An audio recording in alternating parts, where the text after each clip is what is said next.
started like any other normal gynecology class, just another routine day in posting, or at least that's what I thought. I had absolutely no idea this day was about to become one of the most unforgettable experiences of my medical school life. So we were in our usual gynecology class, and randomly ma'am asked if three students from our group wanted to come with her.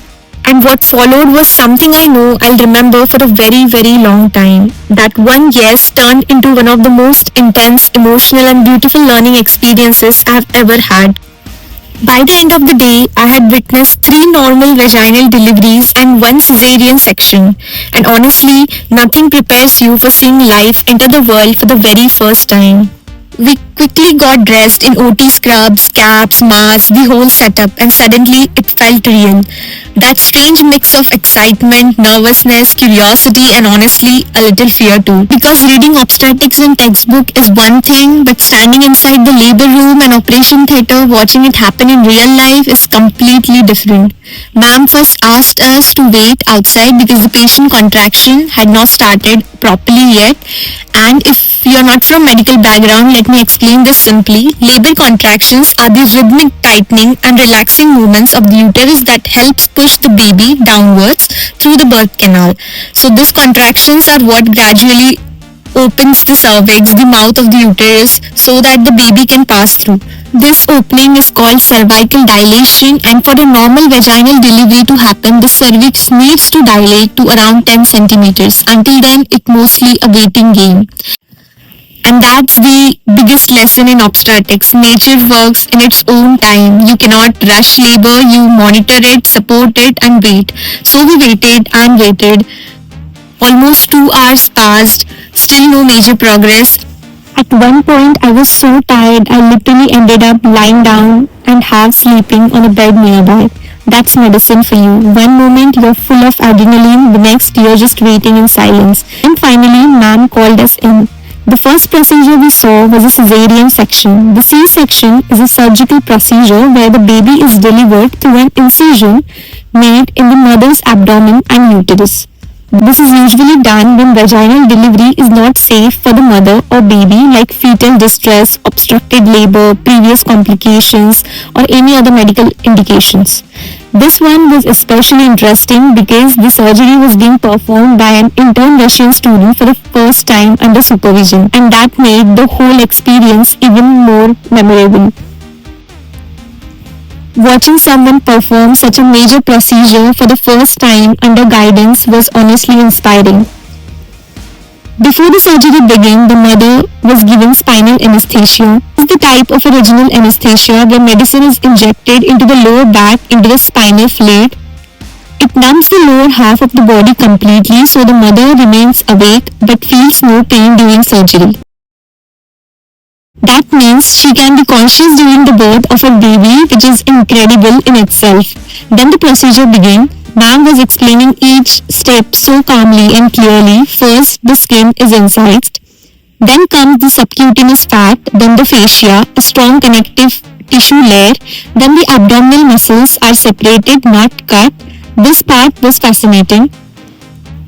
The muscles are gently stretched apart rather than sliced because this reduces trauma, heals better, and causes less blood loss.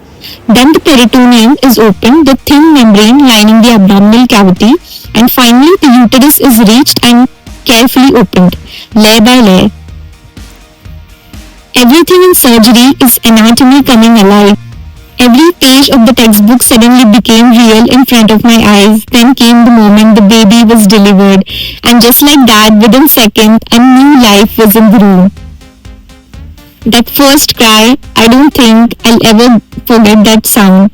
It's one of the most powerful sounds you can ever hear. A sound that instantly changes the entire atmosphere in the room. 1 second, it's all tension, precision, silence. The next second, life. And then came the moment that changed me the most. Ma'am asked me and my friend to come and observe a normal vaginal delivery. It was my first time seeing one, and no textbook, no diagrams, no lectures can prepare you for witnessing that in real life.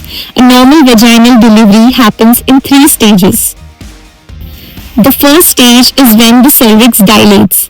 This usually is the longest phase and can take hours. The second stage begins when the cervix is fully dilated, and this is when the mother starts pushing.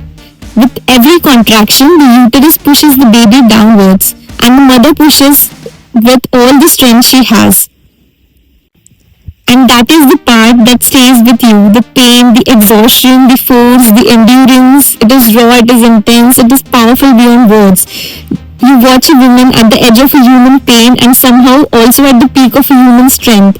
And then slowly the baby begins to crown. That means the baby's head becomes visible in the vaginal opening, and this is one of the most crucial moments. The head emerges first, then the shoulder, then the other, and then the entire body just slides out. And in that exact moment, everything changes. Like the cries, the moment, the relief, the silence breaking into life. The baby came out so tiny, so beautiful, so unbelievably perfect. And I don't know how to explain it properly, but standing there and watching that happen, I had tears in my eyes. Because for the first time, I wasn't just seeing medicine, I was seeing motherhood, I was seeing pain transformed into love in real time. And that was overwhelming. No matter how many chapters you study, no textbook can teach you what that moment teaches. The pain a mother goes through, the strength she carries, the love that begins even when the baby takes the first breath. It changes the way you look at women, it changes the way you look at birth, and it changes the way you look at life itself. And then we saw two more vaginal normal deliveries, each one different, each one intense, each one beautiful in its own way, same process, same pain, same strength, and every single time the moment the baby cried, it felt magical. It never became routine. That's what surprised me the most. Even in hospitals, even for doctors, even after seeing it again and again, birth feels sacred. And maybe that's the beauty of it. Medicine teaches you science, but moments like this teaches you humility. You realize how extraordinary the female body is, how naturally, how powerfully, how beautifully it creates life. There is something deeply humbling about watching childbirth. It makes you respect women more, not in a symbolic way, in a real way, in a biological, in a human way. Because the strength it takes to bring life into this world is beyond anything words can fully describe, and honestly, nature is unbelievable. By the time everything was done, we stepped out of the labor room feeling like hours had passed. And they had. Our class was officially ended at 11. It was already 1:30 by then. What was supposed to be a normal gynecology class had turned into a full experience I know I'll carry with me forever. After that, we stopped at Petrochka to grab few things, milk and some basic groceries. A very normal ending to a very unforgettable day. It was warm outside, around 24 degrees. The sun was out, and everything felt strangely calm after everything we had just witnessed. We got home, and I just sat there thinking about the day, about medicine, about life, about mothers, and about how some days in medical school quietly change you forever. Bye bye. See you in the next vlog. Bye.